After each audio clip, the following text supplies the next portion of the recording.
Hi, I'm Carrie. And I'm Kendall, and welcome to Crib Notes. Today we're going to be talking about monitoring. External fetal monitoring. That's what these little guys are. So these two devices are going to sit on the outside of your tummy and will be most likely placed right when you come into labor and delivery. So they're a big part of the staff, both nurses and the provider that you choose, either a midwife or a physician, in making sure that your baby tolerates labor well and that your uterus is also functioning well and progressing in labor. Yeah, so there's two different monitors. One is called the ultrasound, and that is what is used to monitor the baby's heart rate. So that is placed on the lower part of your abdomen, and it gives us a nice pretty picture of what baby's doing. It's very important for us to know that information because, just like Carrie was saying, we want to make sure that your baby's well oxygenated, and this is one of the ways that we can do that. Another way is by how much baby's moving, and so you're the best person to let us know about that. The other monitor is called a Toco. So the Toco is used to monitor contractions. That will tell us how often and how long the contractions are lasting, but not necessarily the strength. You're going to be the best person to tell us how strong they are. When you're looking at the monitor, you might notice a small contraction that feels really strong to you, or it could be a smaller or a larger contraction that you don't even notice at all. So this again will tell us how often and how long you're having contractions, but not the strength.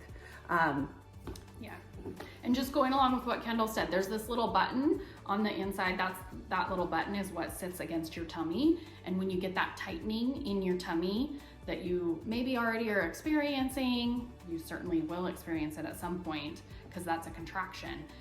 It puts pressure on this button, and that's what gives us the little hill that shows us you're having a contraction. So these are going to be a really good friend of yours, especially if you're having an induction, if you end up with an epidural, if your baby is high risk or you're high risk for some reason and we just need to do that little extra monitoring, then you'll have these on through most of your labor.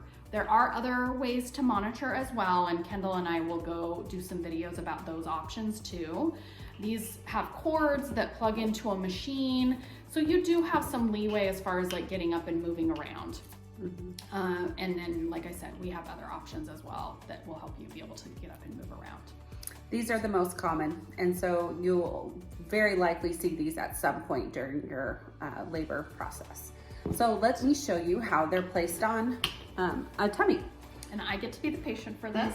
So these are the bands, very common, might be different colors, but these are what are used to kind of hug those monitors around your stomach. So they're just placed right behind your back. All right. And lay back a little bit. Lay back a little bit. So the first one, oftentimes the nurse is gonna wanna put on the ultrasound to find the baby's heart rate first. So usually that is found on the lower part of the abdomen. If baby's head is down. If baby's head's up, it might be a little bit different spot, but most time it's gonna be low. So, and it may take a couple seconds for the nurse to find the right spot. There might be kind of some whooshing noise as she's doing that, but once she does find that spot, it's gonna sound similar to like a horse galloping. It's kind of cool. One of the best sounds you'll ever hear. Yeah. So, and these belts, it just wraps around and hooks there, and it keeps that monitor nice and snug against your tummy. If at any point any of these monitors are too tight, just let your nurse know, we can readjust them. The next one is your Toco, and this one is actually, we place that on the top of your stomach. Even though you're gonna start to feel those pains low in your abdomen, sometimes even in your back, we're gonna monitor from your fundus, which is up on the top of your stomach. So, and again, you just wrap those around. Keep stepping on the band. Kendall, what if I have to go to the bathroom? Yeah. So what's great about these monitors is if you need to go to the bathroom, no problem. We just take them, unplug them from the monitor, and you get a little nice necklace and you walk to the bathroom. So thank you. Yeah. So this is our video on external fetal monitoring. And if you have any questions or comments, let us know in the box. Okay. Is that what it's called? The box? Comment section. Oh yeah, okay.